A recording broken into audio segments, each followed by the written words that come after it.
નમસ્કાર મિત્રો, આપનું સ્વાગત છે મારી મનપસંદ રસોઈ ચેનલમાં।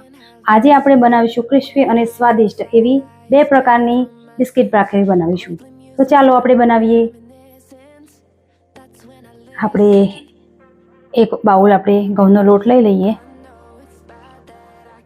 અને એમાં આપણે તેલનું મોણ નાખી દઈએ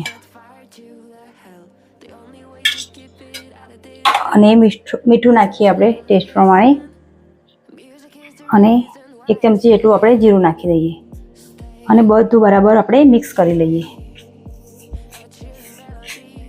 જો આપણે ઘરમાં કંઈ નાસ્તો હોય નહીં, આપણે કંઈક નવો નાસ્તો ખાવાનું ઈચ્છા થઈ જાય તો કંઈક નવું, તો આપણે એના માટે આપણે આ બિસ્કિટ ભાખરી બનાવીએ છીએ। તો ઘણા દિવસો સુધી આપણે ખાઈ શકીએ છીએ।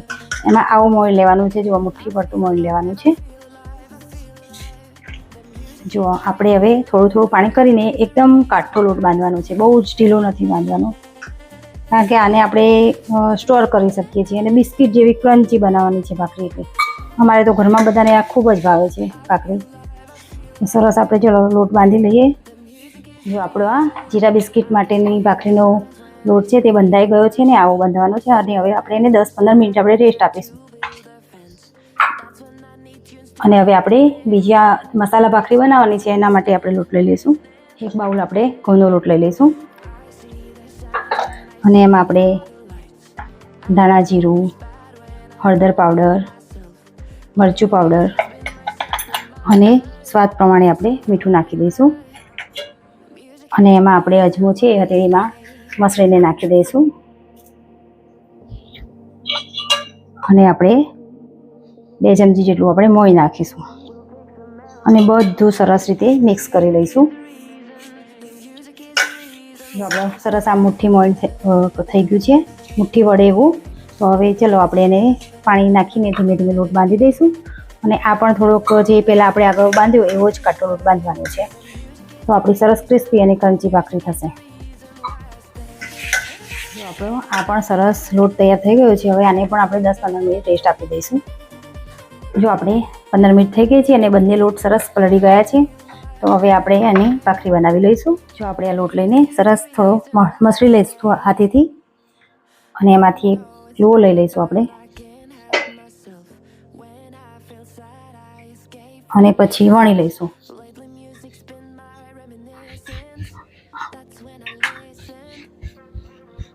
જો આવી રીતે વણી લીધા પછી આપણે એક વાટકી કે કટર કંઈ લઈ લઈશું અને એનાથી આપણે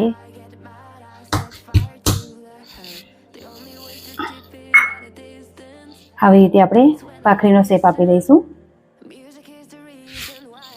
અને એને ચપ્પાથી આપણે થોડા કાણા પાડી લઈશું। તો આવી રીતે આપણે બધી જ ભાખરી બનાવી લઈશું અને પછી ચડવીશું। જો આપણે આ મસાલા ભાખરી માટે આપણે એક રોટલો વણી લીધો છે અને એને આપણે આવી રીતે કટ કરી લઈશું। બિસ્કિટ ભાખરી છે એટલે આપણે નાની નાની બિસ્કિટ જેવી રીતે બનાવીશું। આ છે ને તમે સફરમાં પણ લઈ જઈ શકો છો અને ચા સાથે તો ખૂબ જ મજા આવે છે ખાવાની। તો ચાલો આપણે હવે બધી બની ગઈ છે, તો આપણે એને શેકી લઈશું તવી ઉપર।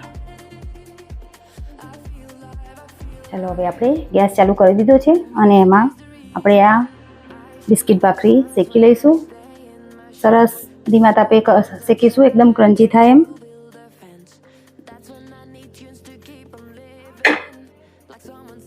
આ તમે અથાણા જોડે પણ ખૂબ સરસ લાગે છે અને કંઈક નવો નાસ્તો થઈ જાય છે ઘરમાં બધાને। સવારમાં ચામાં પણ બહુ મજા આવે છે ખાવાની અને તમે ટ્રાવેલર્સમાં સફરમાં પણ લઈ જઈ શકો છો।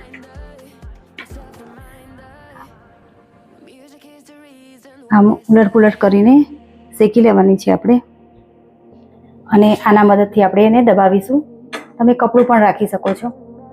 એકદમ સરસ આમ પ્રેસ કરીને ગુલાબી કલરની થાય ત્યાં સુધી આપણે એને શેકવાની છે।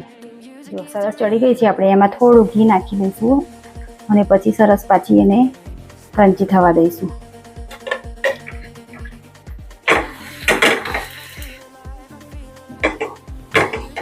એટલે સરસ એકદમ મસ્ત શાઇનિંગ વાળું એનું પડ દેખાશે અને ગુલાબી કલરની થઈ જાય આવી રીતે, એટલે શેકી રાખી લેવાની છે આવી। જો થઈ ગઈ છે આપણી, હવે એને આપણે કાઢી લઈશું આવી રીતે બધી જ આપણે શેકી લેવાની છે. જો આપણે આ જીરા ભાખરી બિસ્કિટ શેકાઈ ગયા છે. હવે આપણે મસાલા ભાખરી શેકી લઈશું. આ પણ એ રીતે જ આપણે શેકવાની છે. એકદમ ધીમા તાપે શેકવાની છે અને સરસ એકદમ ક્રન્ચી અને ક્રિસ્પી થાય ત્યાં સુધી આપણે શેકીશું. ચલો આપણે શેકીએ ધીમે ધીમે. જરા પણ ઉતાવળ કરવાની નથી તમારે એને શેકવામાં. થોડી વાર લાગશે પણ બહુ જ સરસ બનીને તૈયાર થઈ જશે અને બધાને ખાવાની પણ બહુ મજા આવશે. નાના હોય કે મોટા બધાને બહુ જ ભાવશે. તમે આ રેસીપી ઘરે બનાવો અને ટ્રાય કરો. ઘરમાં બધા પણ ખુશ થઈ જશે અને તમને પણ બનાવવાની મજા આવશે.